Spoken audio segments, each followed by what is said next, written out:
आंतरिक प्रश्न संख्या 1123 के 2/12/2024 को दिए गए उत्तर में शुद्धिकरण और उत्तर के शुद्धिकरण में हुए विलम्ब के कारण बताने के बारे में। आइटम नंबर 13 श्री अर्जुन राम मेघवाल जी।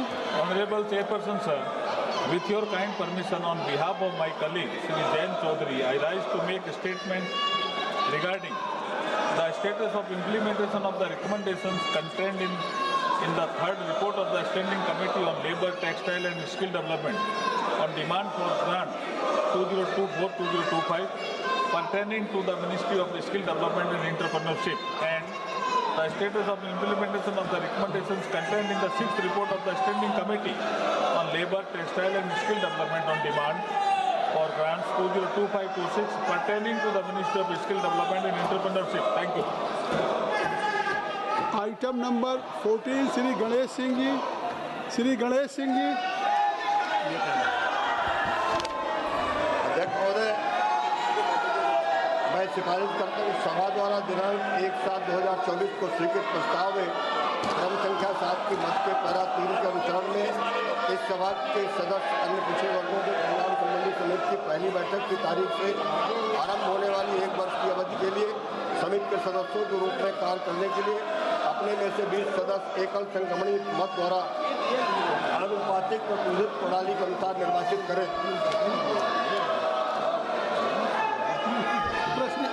प्रश्न ये है कि श्री गणेश सिंह द्वारा अध्यक्ष प्रस्तुत प्रस्ताव को यह सभा राज्यसभा से यह सिफारिश करती है।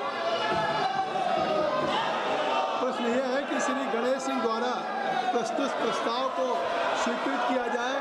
जो सदस्य प्रस्ताव के पक्ष में हैं वो हाँ कहें, जो सदस्य प्रस्ताव के विपक्ष में वो ना कहें। मेरे विचार में निर्णय हाँ वालों के पक्ष में हुआ, हाँ वालों के पक्ष में हुआ, प्रस्ताव स्वीकृत हुआ। आइटम नंबर 15 श्री गणेश सिंह जी, आप बोलिए। अध्यक्ष महोदय, यह सभा राज्यसभा से सिफारिश करती है कि राज्यसभा में पिछड़े वर्गों के कल्याण संबंधी समिति की पहली बैठक की तारीख से आरंभ होने वाली 1 वर्ष की अवधि के लिए समिति के साथ सहयोजित करने हेतु राज्यसभा से 10 सदस्यों को निर्वाचित करने पर सहमत हो और राज्यसभा द्वारा इस प्रकार निर्वाचित सदस्यों के नाम इस सभा को सूचित करें। धन्यवाद। प्रश्न यह है कि श्री गणेश सिंह द्वारा प्रस्तुत प्रस्ताव को स्वीकृत किया जाए। जो सदस्य प्रस्ताव के पक्ष में वो हाँ कहें, जो सदस्य प्रस्ताव के विपक्ष में वो ना कहें। मेरे विचार में निर्णय हाँ वालों के पक्ष में हुआ, हाँ वालों के पक्ष में हुआ, प्रस्ताव स्वीकृत हुआ। आज अभी माननीय अध्यक्ष जी ने कहा है कि सभी विषयों पे सरकार जवाब देने के लिए तैयार है। संसदीय कार्य मंत्री जी। सभापति महोदय, आज बिजनेस एडवाइजरी कमेटी का टाइम भी तय किया हुआ है। 2:30 बजे सारा बीएससी का मेंबर्स का बैठक होगी और कौन कौन सा चर्चा करना है उसका भी निर्णय होगा। तो ऑल पार्टी मीटिंग में सारे पार्टी लीडर ने कहा है ज़्यादा चर्चा होना चाहिए। सरकार चर्चा के लिए बिजनेस लेके आ रहे हैं और ये नीचे कूद करके हंगामा कर रहे हैं। ये तो कोई तरीका नहीं है। हम लोग ने शुरू से अपील किया है कि मानसून सत्र में सार्थक चर्चा होना चाहिए और बिजनेस लेके सरकार आए हैं। अगर ऐसा हंगामा करेंगे तो हम बिजनेस पे चर्चा कैसे करेंगे। आज बिल भी लगा हुआ है और जो भी मुद्दे हैं बीएससी में तो हम लोग डिस्कस करेंगे मिलजुल करके, लेकिन संसद सत्र का पहला दिन इस तरह से हंगामा करना ये तो ठीक नहीं है। नाराबाजी करके इस तरह का समय का वो लोग दुरुपयोग कर रहे हैं, ये ठीक नहीं है। इसलिए मैं अपील करता हूं कि सरकार चर्चा के लिए रेडी है। आप लोग भी आ जाइए चर्चा के लिए। जो भी बोल रहा है खोल के मैदान में चर्चा करेंगे। ये हंगामा करने से कुछ नहीं होता है। चर्चा करना है तो आप लोग आ जाइए। सरकार तो अपना दम लेकर के आप लोग चर्चा कीजिए, हम वेलकम करते हैं। हंगामा मत कीजिए, मैं अपील करना चाहता हूँ। अभी माननीय संसदीय कार्य मंत्री जी ने, मैं सभी दल के नेताओं से अपील करता हूं कि संसदीय कार्य मंत्री जी ने कहा कि आज ये मानसून सत्र का पहला दिन है और मानसून सत्र का पहला दिन है और आज बिजनेस एडवाइजरी कमेटी की बैठक माननीय ऑनरेबल स्पीकर की अध्यक्षता में होगी। जिन विषयों पर आप सदन में चर्चा चाहते हैं, आप बिजनेस एडवाइजरी कमेटी में आप उस विषय को लेकर के आए और माननीय अध्यक्ष जी सभी उन विषयों को विचार करके आप सबकी राय से स्वीकृति देंगे और सरकार उन विषयों पर जवाब देने के लिए तैयार है। स्वयं अभी सदन के पहले दिन सदन को बाधित करना उचित नहीं है। स्पीकर साहब ने क्वेश्चन आवर में कहा कि ये क्वेश्चन आवर आपका है, ये प्रश्न प्रहर आपका है, आप सवाल करते हैं, लॉटरी आती है, मुश्किल से उसका जवाब होता है। फिर जीरो आवर आपका है, ये बैलेट में आपका आया है। बेनी बेनहन का जीरो आवर है, बेनी बेनहन का जीरो आवर आप बोलना नहीं चाहते, आप बोलना चाहते हैं तो आज जीरो आवर में माननीय जो विपक्ष के सदस्य हैं उनके भी हैं। आप औजला साहब अपने साथियों को बोलने दें। जो विषय आपके दल के द्वारा उठाया जाना है वो संसदीय कार्य मंत्री जी ने कहा है। मेरी बात सुन ले, आप एक बार अपनी सीट पे जाएं, आप अपनी सीट पे जाएं। मैं रिक्वेस्ट करूंगा, एक बार मैं रिक्वेस्ट करूंगा कि आप लोग अपनी सीट पे जाएं। क्वेश्चन आवर में स्पीकर साहब ने कहा था कि हम सभी विषयों पे सरकार जवाब देना चाहती है, तो अगर आप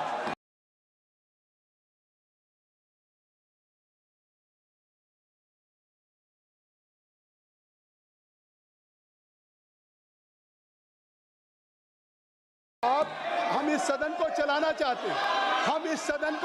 चाहते हैं, कृपया अपना स्थान ले लें। माननीय रक्षा मंत्री जी,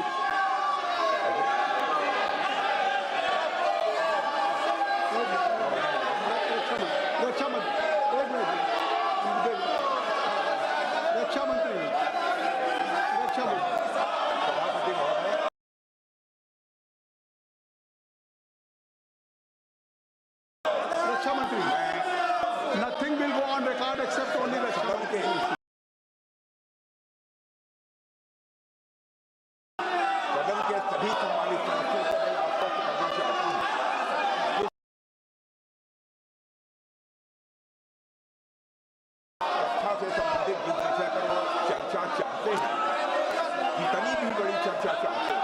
कितने घंटे की भी चर्चा चाहते हैं, जैसा भी आपके द्वारा अथवा स्पीकर महोदय के द्वारा तय किया जाएगा उसके तहत हम चर्चा करने के लिए पूरी तरह से तैयार हैं। जब माननीय रक्षा मंत्री जी कह रहे हैं, माननीय संसदीय कार्य मंत्री जी ने कहा, अब माननीय रक्षा मंत्री जी ने कहा कि कोई भी विषय हो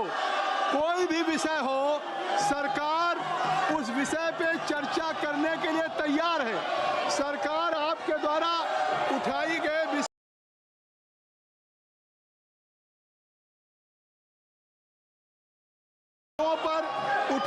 विषयों पर जवाब देने के लिए तैयार है। औजला जी आपके द्वारा जो भी आखिर कोई विषय आप बिजनेस एडवाइजरी कमेटी में लाएंगे, मैं आपसे अपील करूंगा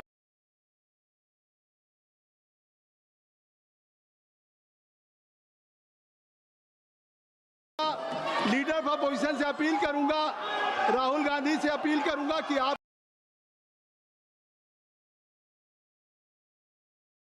कृपया, जब जीरो आवर है और आज बिजनेस एडवाइजरी कमेटी की बैठक है, जो विषय भी आप चाहते हैं वो बिजनेस एडवाइजरी कमेटी में रखा जाएगा।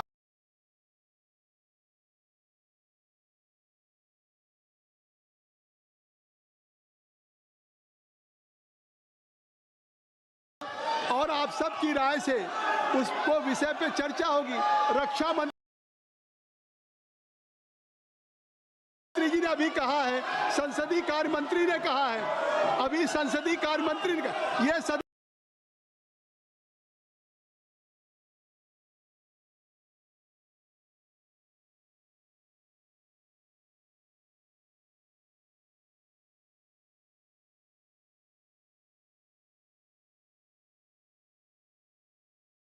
नहीं है, यह देश की जनता इस बात को देख रही है।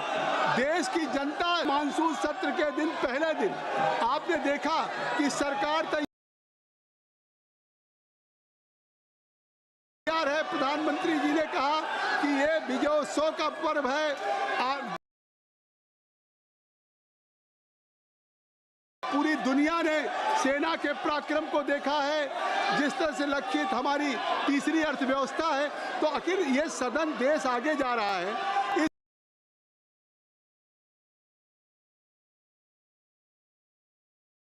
सदन में अगर आप चाहते हैं, हम बिल्कुल समय देंगे। आज आप सब लोग अपनी सीट पे जाएं, अपनी सीट पे जाएं, हम समय देंगे। जब कह रहे हैं माननीय रक्षा, नहीं, ये सदन ऐसे नहीं चलता। हम कोशिश कर रहे हैं, हम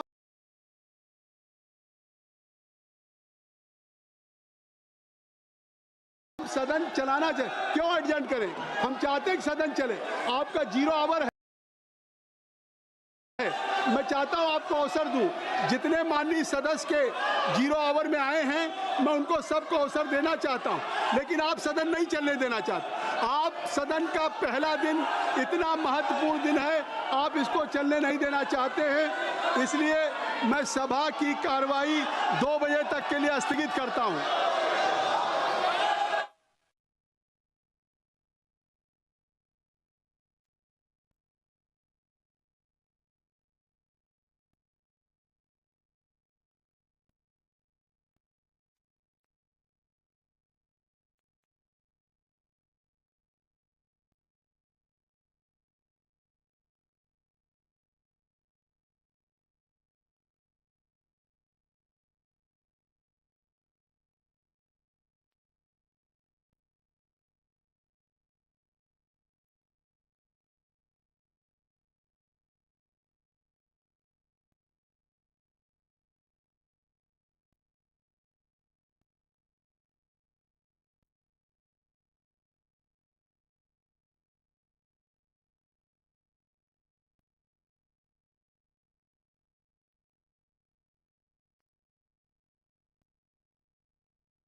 Time. So whenever these incidents happen, and if the black box gets damaged, black box is the flight data recorder, which has all the necessary information which gets recorded. And whenever there is a slight damage that happens, it was always, it came to that point, sir, where we were sending the black box outside to the original equipment manufacturer and getting it decoded from that state of manufacture only. And it was for the first time that as a country, India took a stand that the black box which was achieved, even if it was damaged, that the whole decoding process is going to happen in the country, and we have successfully done it in the country also. The AIB has been successful in decoding the entire data which was available, even if the black was from the outer side, if it was looking damaged also. And once the AIB has achieved decoded the data, which was achieved from 2 different things. One was the flight data recorder, which has the data numbers, and also the cockpit voice recorder, which has the audio, this thing. So all these things, taking out the facts, the investigation processor runs on 3 principles, which is to find out what happened, how it happened, and why it happened. And preliminary report, it is called the preliminary report because it can't address all the things and all the questions that we have right now. And what we have done, what the AIB has done, in fact, through the preliminary report is to kind of address what happened. Based on the facts it found out in the CVR, based on the facts it found out from the FDR, and only the facts that it was able to determine was mentioned in the preliminary report. And to come out with the suggestions or to come out with the exact cause of what happened and to come out with the further future action on, it can be the Boeing 787 or the series or the fuel switches and many things which have come under question, or the avionics which you have also mentioned in your question. To have a definitive answer and a definitive future correction measures, we have to look at the final report, sir. And I can say this to the House and through you to the people of this country also, that the AIB has a very definitive, thorough, rule-based process. They are very transparently looking into the process right now, and they are totally unbiased. This also I can say that the AIB is totally unbiased and looking into the facts. Now there can be many questions also. I have seen multiple articles myself. I have seen multiple articles not only by the Indian media but also the Western media trying to promote their own narrative, their own viewpoint, their own kind of consideration. But I have to tell you that the way we are seeing the investigation is through the facts. We want to stand by the truth. Not what is happening with the pilots, or not what is happening with the Boeing, or not what is happening with the Air India or any other stakeholder which is this. We want to stand by the truth. We want to find out what exactly happened, and that is only going to be coming out once the final report has been placed. So we have to respect the process of investigation, and once that process of investigation has happened, then we can talk about what happened and how it happened, and then the corrective measures. If we talk about the other incidents that would have happened before, let it be the Air Nippon, Japanese Airways, or any other airways for that fact, every time any incident happens in any country, then the same process is followed, where the investigation body gets into the process of investigation, and once the thorough investigation is done and the final report is placed, only then the corrective measures to all these countries and all these airline operators and all the regulators is sent so that the corrective action is being done. And this has happened in the previous incidences also. Wherever there was any incident happened, whenever there was a mandatory suggestive correction measures that were supposed to be done through the international protocol, it is mandatory for every state regulator to follow these and every airline operator to follow these. And we have thoroughly, without any negligence, we have thoroughly followed all the corrective and suggestive measures from the ICAO international protocol. Thank you. Second supplementary. Chairman, sir, as we are all aware that the DGCA is the cornerstone of aviation safety in our country. But as we know, that in spite of these serious incidents which have taken place in our country, at this Ahmedabad incidents or the earlier whatever accidents have taken place, the DGCA is functioning at 50% of its sanctioned strength, technical strength. It's a very serious issue. I'd like to know from the Honorable Minister whether the government acknowledges this acute shortage in technical personnel within the DGCA, and what urgent and time-bound steps are being taken to fill these critical vacancies so that the regulator is fully equipped to safeguard the lives of lakhs of passengers who rely on air travel every day. Thank you. Sir, we all know the kind of progress civil aviation took in the last 10 years, and I have also been time and again talking about the tremendous numbers depicting the growth that we have seen in the country, right, in the number of aircrafts or the passengers that travel through who prefer air travel, or the number of airports. Everything has almost doubled in the last 10 years, or more than doubled in the last 10 years, sir. Even after we see that the COVID, which was a major road break for civil aviation, we have crossed the pre-COVID numbers, and we are seeing a tremendous growth in civil aviation network. And this is why we from the ministry also recommended that we need to create more posts in this DGCA, so that the surveillance or the safety or the security of civil aviation is very much intact with the tremendous robust growth that we are seeing. And this post that we are seeing, which are vacant, which has come to discussion, is the posts which have been created in last year and over the period of last 2 to 3 years. And we have to understand that creation of posts and recruitment of posts is a continuous process. And there is UPSC which is also involved. And we from the ministry are in continuous discussion. And last year itself, we have recruited 103 posts, which in the history of DGCA was the highest number of posts which was recruited. And this year we have planned to recruit 190, where UPSC also has come forward, and by October, end of October, we are going to recruit 190 posts for this DGCA. And the other thing, which is more practical, that I want to tell the House is that these are very niche and technical posts. It's not like we have a huge pool. This is a limited pool of subject matter experts, let it be the engineers, or the pilots, or medical experts, aviation-related experts. This is a very specific pool of people that we are trying to pick up from. And it is a very tough process of picking up the right people, because these are going to be the regulators, these are going to be the inspectors, these are going to take care of the safety. So the recruitment process is also a very rigorous process, and we are doing our, we have taken notice of this thing also, and it has been continuing process, and we are putting more pressure so that the timelines for the recruitment also come down, and very soon we are in the process of achieving 90% of these vacancies also to be recruited. Thank you. Third supplementary, Manisri R. Girirajan. Thank you, sir. I would like to know from the Honourable Minister whether the government has formed any high-level committee and formulated any new norms and procedures to be adopted and complied during the safety audits and routine inspections of each and every flight before the takeoff, and to provide special refresher training to ensure the physical, mental and emotional stability of the pilots are stable and fit to fly after they complete the 1,000 hours of flight. Thank you, sir. Thank you. Sir, like I said, after the incident itself, one aircraft investigation bureau, they are running the investigative process into finding out how and why the incident happened. And on the other side, overlooking in a holistic approach on the safety measures and what can be done further.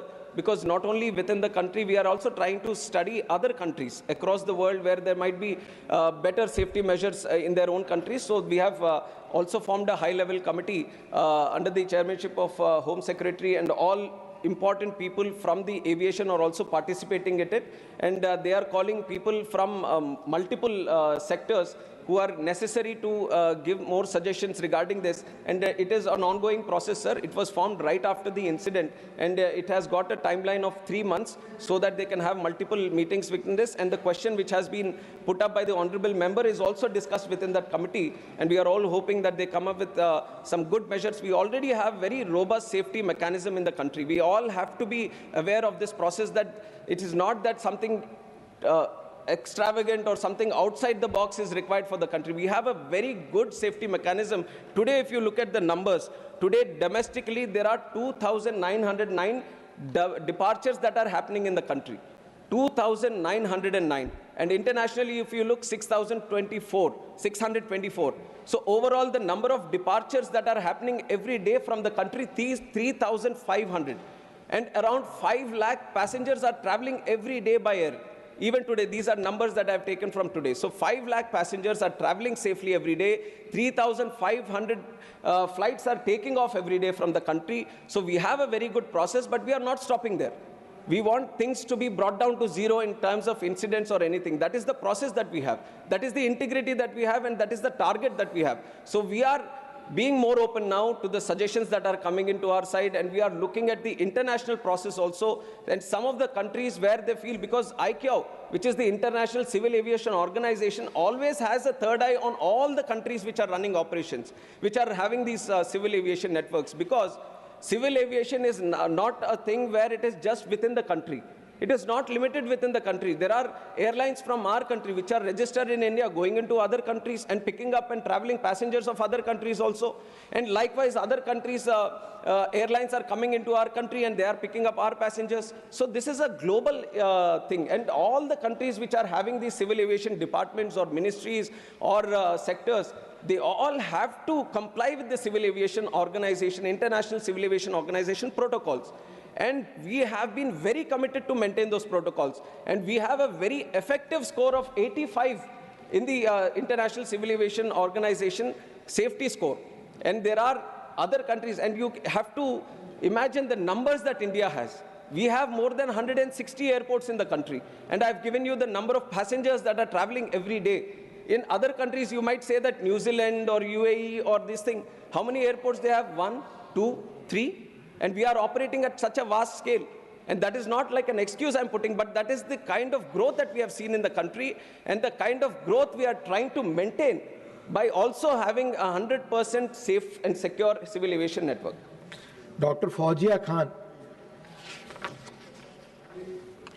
Sir, I would like to ask the Honorable Minister that a Boeing B7878 aircraft, VTANW, was involved in an air turnback incident due to in-flight shutdown of engine 1 of flight number AI131 during climb on the 4th of August 23. Sir, from the Chhatrapati Shivaji Maharaj International Airport, Mumbai, to Heathrow on the 4th of August, this flight was leaving. As per the incident report of DGCA, an HPC stage 10 blade went missing due to improper installation of locking lugs. That made dust accumulate in the left-hand engine, leading to the engine's surge and subsequent engine shutdown. Sir, an RTI... Be brief. That's brief only. Sir, an RTI query to the DGCA has revealed that 65 in-flight engine shutdown incidents occurred between 2020 and 2025. So that's quite a large number.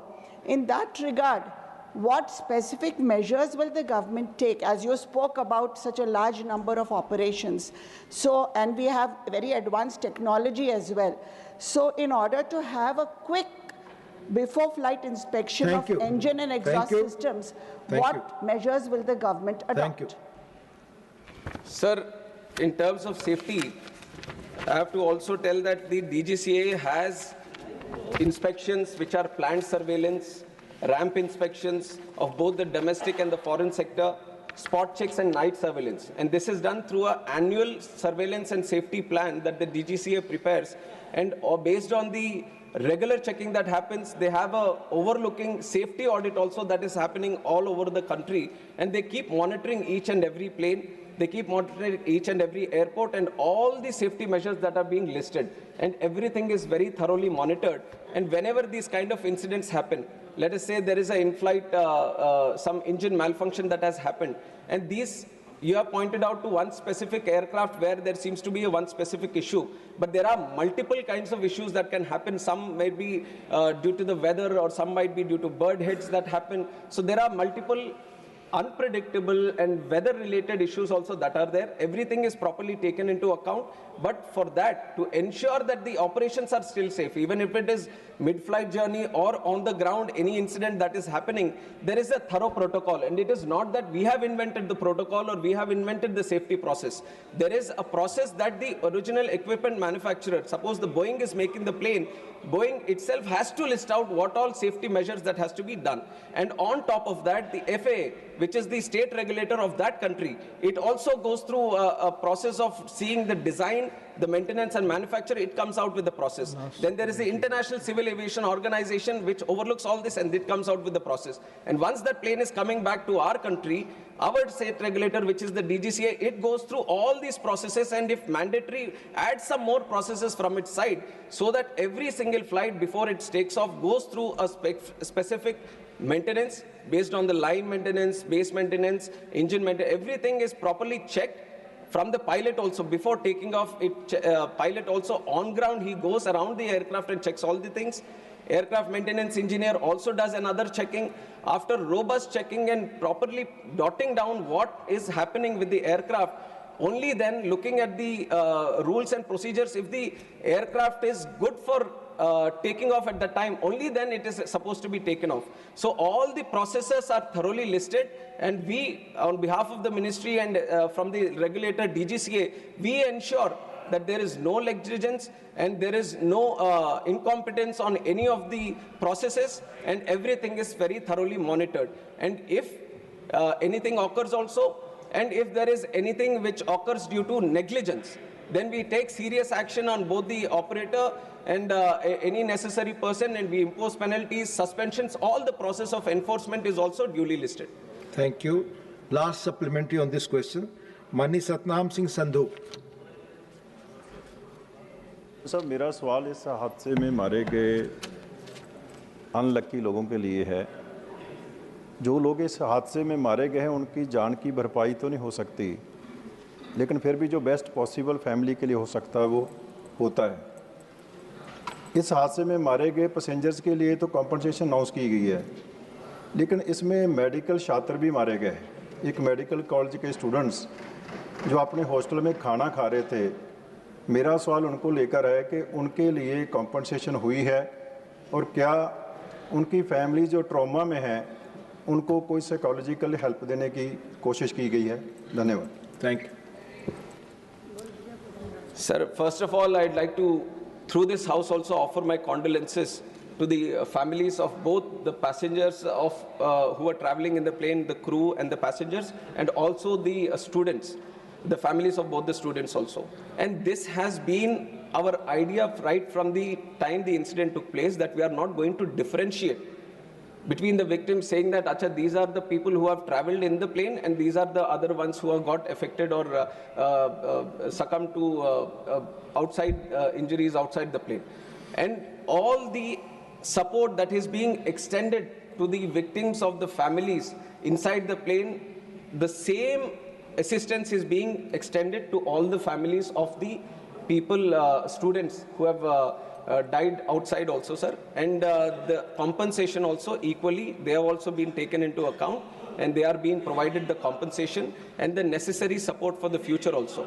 Much of this, the responsibility has been taken by Air India, and combinedly, all the people, both in flight and off, everyone is being taken care of, both from the family side, and all the compensation is being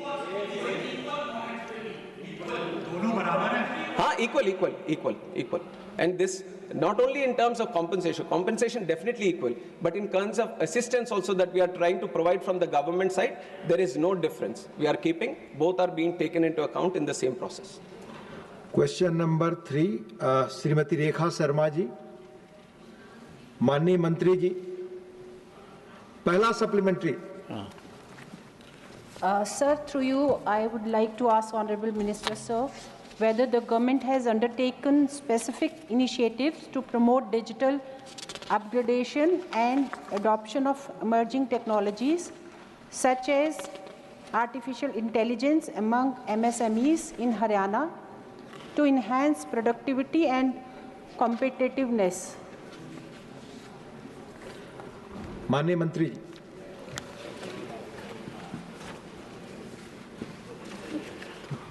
सभापति महोदय,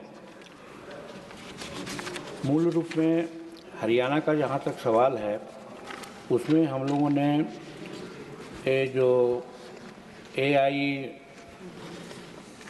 intelligence जो है उसके तहत हम लोग जो काम किया है हरियाणा में, वो इस प्रकार है और कई एक तरह से हम लोग उसको फैसिलिटेट किया है। इसमें है कि इंडिया आईए मिशन के द्वारा जो हम लोग काम करते हैं वो लगभग 7 पिलर में उसको हम लोगों ने शुरू किया है और वो सब पिलर में है इंडिया AI कंप्यूट कैपेसिटी, उसका डिटेल भी है कि क्या क्या करना है, उसमें समय लगेगा। दूसरा है India AI foundation of models, उसमें के तहत भी हम लोग बात करते हैं। तीसरा है AI कोर्स, फिर चौथा है AI application development for initiatives, पांचवा है इंडिया IA फ्यूचर स्किल्स और छठा है India IA startup financing and सातवां है सेफ एंड ट्रस्टेड IC। इसके माध्यम से हम लोग हरियाणा में टेक्नोलॉजी के विकास के लिए और जो भी वहाँ का विकास इस मायने में है उसके लिए हम लोगों ने किया है। और उतना ही नहीं, उसके अलावे और सारी बात है डिपार्टमेंट ऑफ टेक्नोलॉजी कम्युनिकेशन में हम लोगों ने यूज़ किया है, जिसमें संचार साथी है और ASTR के थ्रू भी हम लोग डिलेक्टेड साइबर प्लांट्स को भी लीक किया है, जिससे किसी प्रकार से साइबर क्राइम नहीं हो सके। ये सब प्रयोग हम लोगों ने हरियाणा में किया है। माननीय रेखा जी, आपका दूसरा supplementary. Honorable Minister, sir, whether any financial incentives, capacity building programs or support mechanism have been introduced to facilitate this tech transition for MSMEs, and how is Ministry assessing the impact of effectiveness of these initiatives, particularly in terms of digital adoption and improved business outcome? माननीय मंत्री। हाँ, सभापति महोदय, इस मायने में हरियाणा के government को और हरियाणा गवर्नमेंट में डिजिटलाइजेशन एंड टेक्नोलॉजी एडॉप्शन के संबंध में हम लोगों ने जो मेजर अपनाया है वो इस प्रकार है। सबसे पहला है पद्मा, जो प्रोग्राम है to accelerate development of MSME development. इसमें हम लोग होलिस्टिक सपोर्ट के लिए एमएससी को इंक्लूड किया है, जो infrastructure and branding and marketing को एंटरप्रेन्योरशिप को बढ़ावा देता है। और इसमें हम लोग जो फाइनेंशियल सपोर्ट की बात आती है 1000 करोड़ रुपया इसमें हम लोगों ने लगाया है। फिर दूसरा है assistant for technology acquisition scheme. इसमें भी हम लोग लगाया है कि जितना भी न्यू पेरेंटेड टेक्नोलॉजी है उसको इन्हांस करना है, और ये डिमांड बेसिस पर है। जो भी डिमांड करेंगे हम लोग उसमें देंगे, लेकिन उसमें मोटा मोटी अभी तक 50 लाख लोगों को, जिसमें 75% सब्सिडी दिया है हम लोगों ने। फिर तीसरा इनका है हरियाणा ग्रामीण उद्योग विकास योजना है। इसमें भी हम लोग इंडस्ट्रियल डेवलपमेंट जो रूरल और बैकवर्ड एरिया है उसको इनक्रेज करने के लिए दिया है। और थर्ड भी है मिनी क्लस्टर डेवलपमेंट स्कीम से है, जिसमें हम लोगों ने 2 करोड़ के लगभग में लोगों को फैसिलिटेट किया है, और उसमें 169 करोड़ हम लोग टारगेट रखा है। इस तरह से उनको हम लोग आगे बढ़ाने का काम किया है। और फिर जहाँ तक digital portal of government MSME का मामला है, उसमें बहुत से स्कीम हैं जिसके तहत हम लोगों ने काम किया है, और उसकी लंबी सूची है। अगर वो कहेंगे तो उनको हम भेज देंगे। ऐसे 27 स्कीम्स ऐसे हैं जिसके तहत हम उनको मदद करते हैं। और जैसे है उद्यम पोर्टल है एमएसएमई का, फिर उद्यम असिस्ट पोर्टल है, फिर एमएसएमई समाधान है, फिर एमएसएमई संबंध है, फिर एमएसएमई ओडीआर है, फिर एमएसएमई टीम है, इत्यादि। ये 3 मेजर से हम लोग उनको फैसिलिटेट करते हैं, और सब में अलग अलग पैसा भी एयरमार्क है जिसके तहत उनको हम लोग मदद करते हैं। महोदय माननीय महुआ माझी। धन्यवाद माननीय अध्यक्ष महोदय। मेरा सवाल है, झारखंड में मानव तस्करी की घटनाएं कुछ वर्षों पूर्व चरम पर थी। वर्तमान सरकार तस्करी की शिकार महिलाओं को रेस्क्यू करके वापस ला रही है और उन्हें तथा अन्य बेरोजगार महिलाओं को अपने राज्य में ही रोजगार से जोड़ने हेतु कई योजनाएं लॉन्च की है। विश्व बैंक ने भी उनकी जोहार परियोजना की प्रशंसा की है। मेरा सवाल है कि झारखंड में उत्पादकता और प्रतिस्पर्धात्मकता को बढ़ाने के लिए सूक्ष्म, लघु और मध्यम उद्यमों द्वारा डिजिटल उन्नयन और कृत्रिम बुद्धिमत्ता जैसी उभरती प्रौद्योगिकियों को अपनाए जाने को बढ़ावा देने के लिए क्या केंद्र सरकार कोई विशिष्ट पहल कर रही है? धन्यवाद। क्वेश्चन खास करके हरियाणा के संबंध में है, इसलिए हरियाणा से संबंधित सारा स्कीम्स लाए हैं। और हरियाणा में जैसे कि हम आपको बताना चाहते हैं कि टूल्स है, टेक्निकल इंस्टीट्यूशन है, वो सब में हम लोग वुमेन के लिए एक विशेष व्यवस्था किया है। तो उसी तरह से अगर झारखंड की बात आएगी तो झारखंड की सूचना हम उनको दे देने का काम आप पता करके माननीय सदस्य दे देंगे। ठीक है। माननीय राघव चड्ढा। माननीय Raghav Chadha. Civil. Question number 3rd. Sir, question number 4. I sought. You have mentioned question number 3rd here, sir. Sir, must be please. Question number. It's 3rd. I can show you. Please. Just if somebody. Please take it. माननीय Kiran Chaudhary. I would like to ask the Honourable Minister that has the government collaborated with any institutions or industrial bodies in Haryana such as NIFTM Kundli or MSMED Kannada to facilitate digital skill training for small enterprises, and also if there is any plan to set up a dedicated technology facilitation center or center of excellence for digital MSMEs in Haryana. Thank you.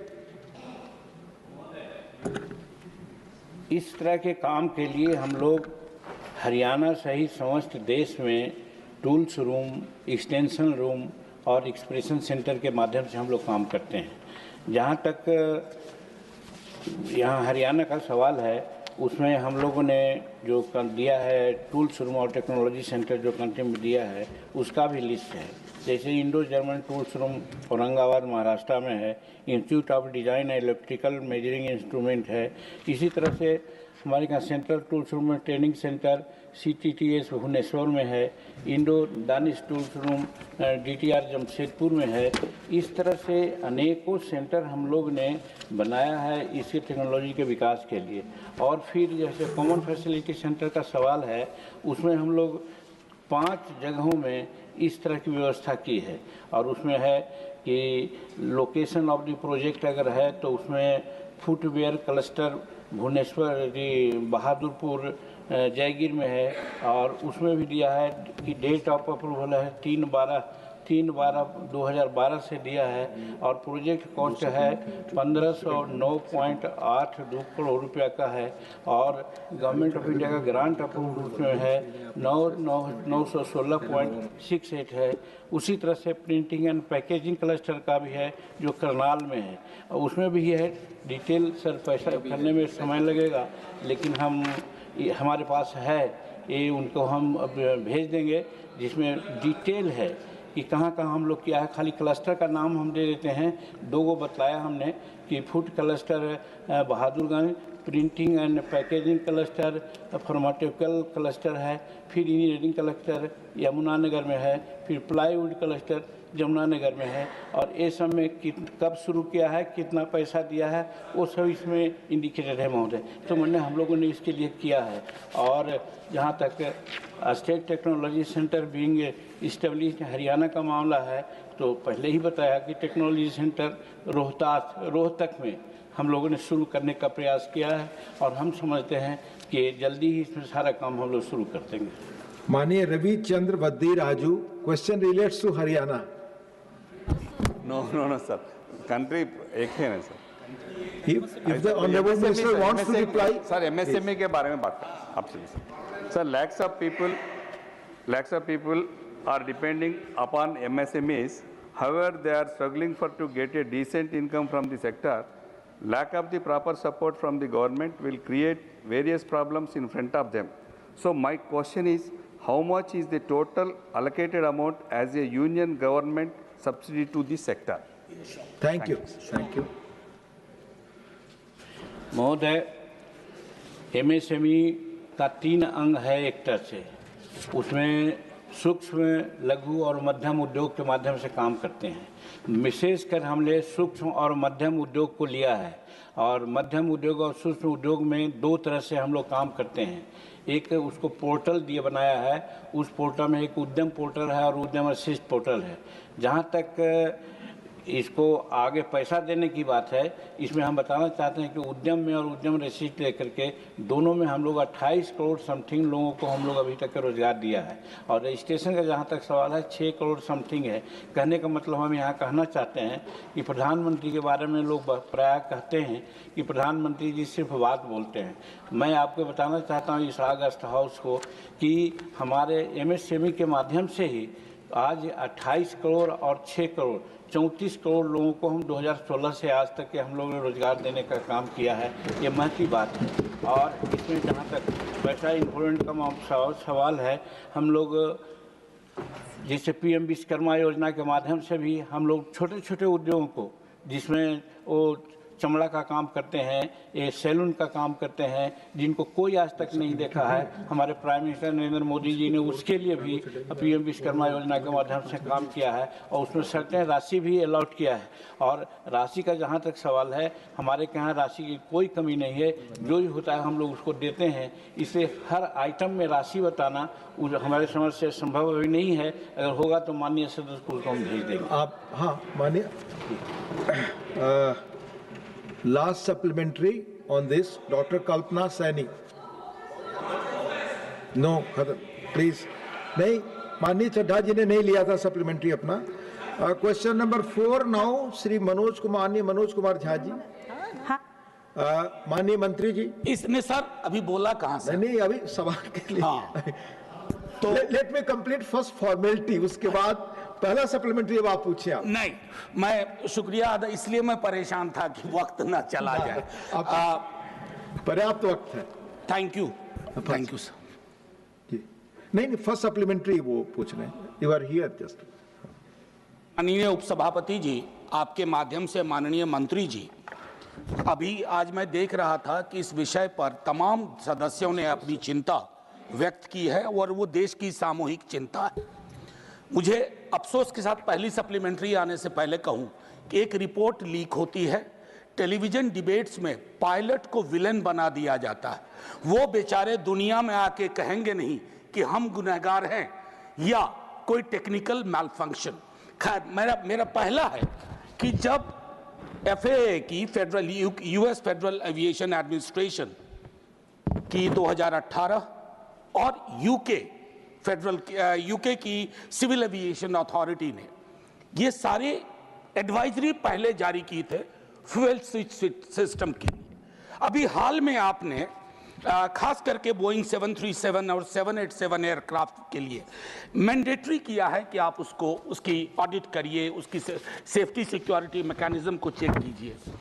My question is, you had this input in 2018, since 2018, in 2024, why does it take a crash of this nature to do what should have been done in a routine way? Thank you.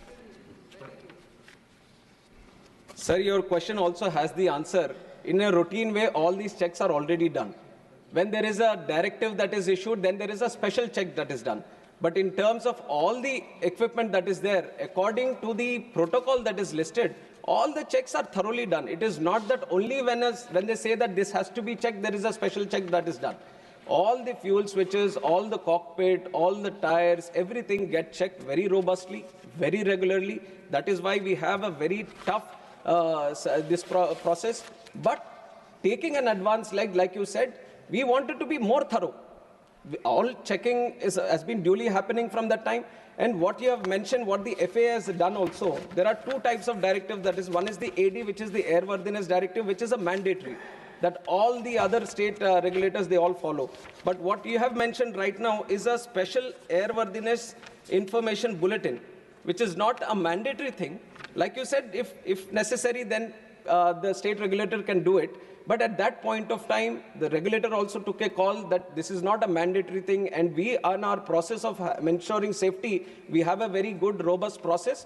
So there is not a special check that is required because it was not a mandatory thing that was advised. But after the report has come, we have taken that also into cognizance to ensure that there is further, because like you said, these reports that have come. But I can show you 150 reports where every possible angle that the report can be, everything is already listed. कोई भी अगर report आ जाता तो आप बोल सकते थे कि ये तो पहले ही आ चुका है. So they have written every possible angle, right from the Western media to everyone. So that you can't just point out to one, say that this has been leaked. Because all the reports, I have 10 different angles which are written, which are now not coming out, not being discussed, because they are not touching this topic. But had it touched another topic, another report would have come ki isne already ye likha hai. So this has been right because of the interest that has been there. This has been going on right from day one itself, multiple theories, multiple angles, multiple stories. That is why I have once again, it's an appeal made by the AIB through myself also, I'll make it again to the House, and through you to the larger section of the country also, is to maintain patience until the final report comes out. And we want the truth to be coming out, and we have to give that much space for our AIB also to work, and that is what I request. Second supplementary, माननीय झा जी. शुक्रिया उप सभापति जी. जब मैंने कहा था कि ये रिपोर्ट्स आपके पास थी, एडवाइजरी थी, तो इन्होंने कहा कि आपके प्रश्न में ही आपका जवाब है. वो मैं एक विडंबना का जिक्र कर रहा था. It was a statement based on irony, an unfortunate irony, not a plain statement. Having said that, thoda background mein sir. Having said that, I'm also aware, like all of you, my friends here, that the duopoly, this Airbus, Boeing, we are aware at the global scale. Let's not get into that. What is important? The in-house mechanism, nearly 50% of sanctioned posts in DGCA are vacant. Doesn't it affect DGCA's capacity? Particularly, I repeat, particularly when during the search, during the investigation, many newspapers reported this, that why such anomalies, ऐसी विसंगतियां तब क्यों बाहर आती हैं जब एक बड़ा हादसा गुजरता है, हादसा हो बैठता है, और फिर उसके बाद हम जागने की कोशिश करते हैं. Vacancies and sanctions. Sir, like I've said, the vacancies have been created because it was a request from the ministry. Now, with the growth that we have seen in civil aviation, we wanted more people within the DGCA. And these posts have been posts have been created in the last 2 years only. And the process, right, it's not that when you say that why are they vacant, it is not that we have stopped from recruiting. Right from the day they were created, we have started the process. It is a continuous process. It has to go through various cycles of recruitment also. And the only thing that I wanted to mention so that everyone knows a little bit about what is happening in this recruitment is that this is a very specific pool of people that we are trying to recruit.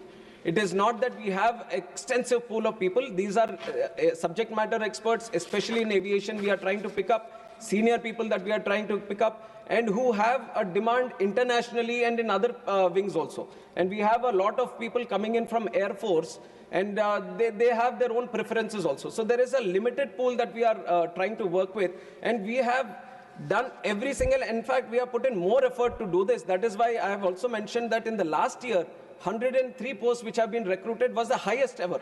Because we wanted to speed up the process, we wanted to ensure that DGCA, the posts that are created is well equipped and it is full of the people that have to be recruited and no vacancies. It is an ongoing process. This year we are committed to take in 190 more.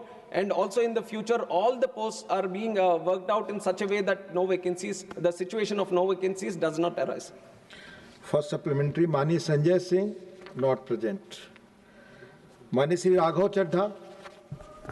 Thank you. Thank you so much, sir. Sir, India's civil aviation sector is booming, no doubt. But it appears that the regulator, the DGCA, which is the backbone of the sector, is cracking up under pressure. I say this because it is understaffed, it is underfunded, and it lacks autonomy. Sir, Parliamentary Standing Committee की report बताती है कि वर्ष 2024 में technical post, मैं overall vacancies की बात नहीं कर रहा, डीजीसीए के अंदर टेक्निकल पोस्ट में 55% की वैकेंसी है। टेक्निकल पोस्ट का काम क्या होता है sir?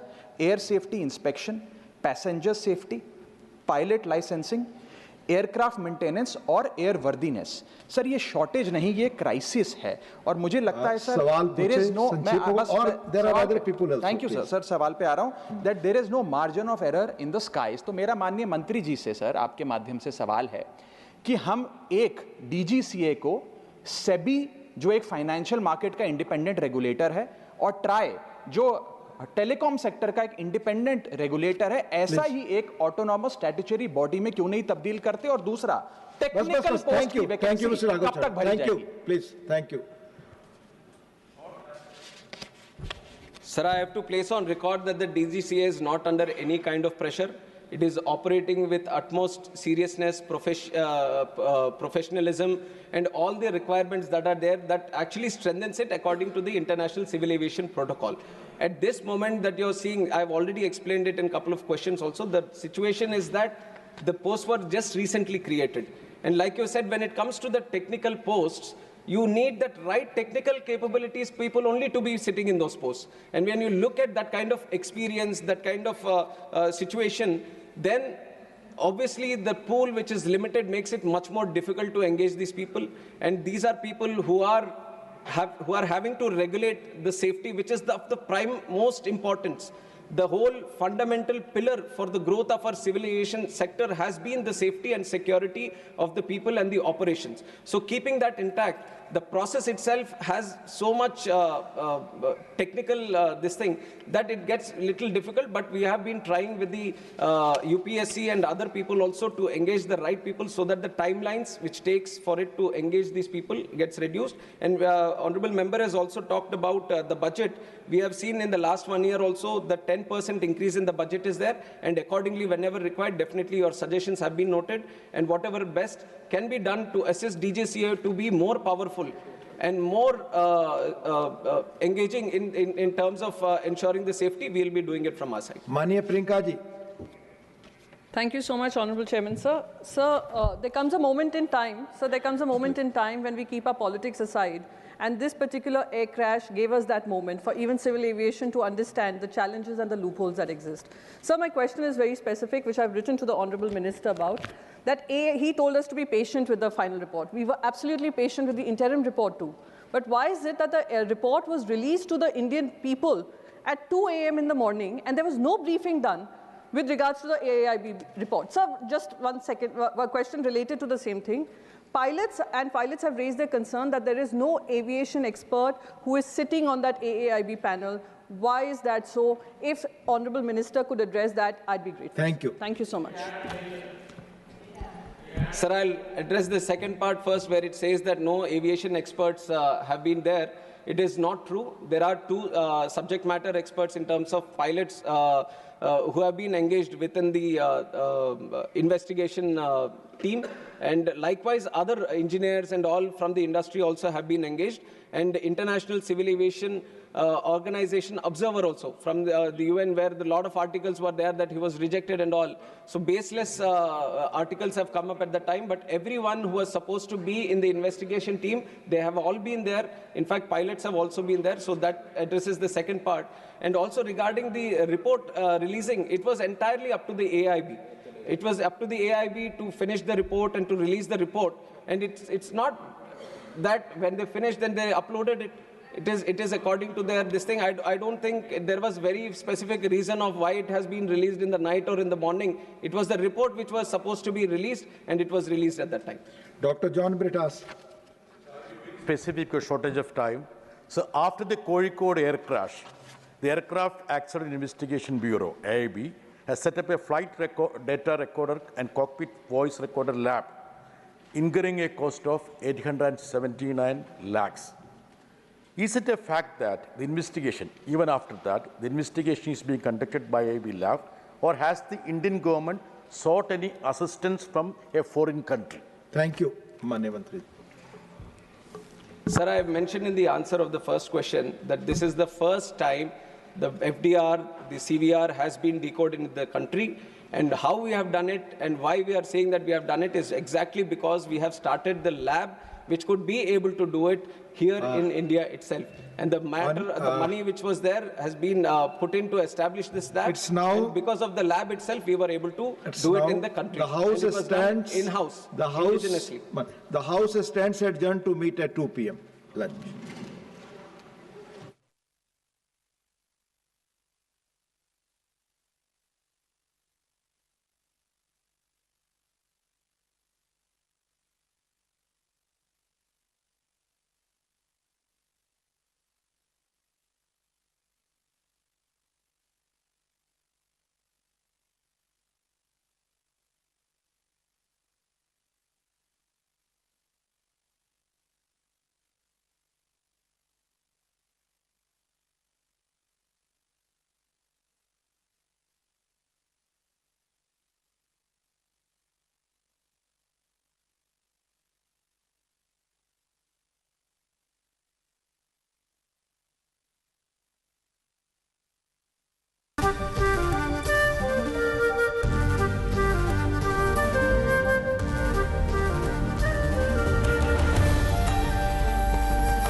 Democracy is never of a kind where the same party will ever come to power. We have seen in our lifetime the change takes place at the state level, at panchayat level, at municipal level. That's a democratic process. But one thing is for sure, there has to be continuity of development, continuity of our civilizational ethos, and that comes only from one aspect. We must respect democratic culture. India is perhaps the only country in the world that has structured democracy at all levels. constitutionally structured. Understand my word. Before 30 years, we had constitutional democracy only in the state legislature and parliament. But now we have constitutional democracy at the village level, at Panchayat Samiti level, at district level, by State Election Commission, which is as powerful and a constitutional body like Central Election Commission.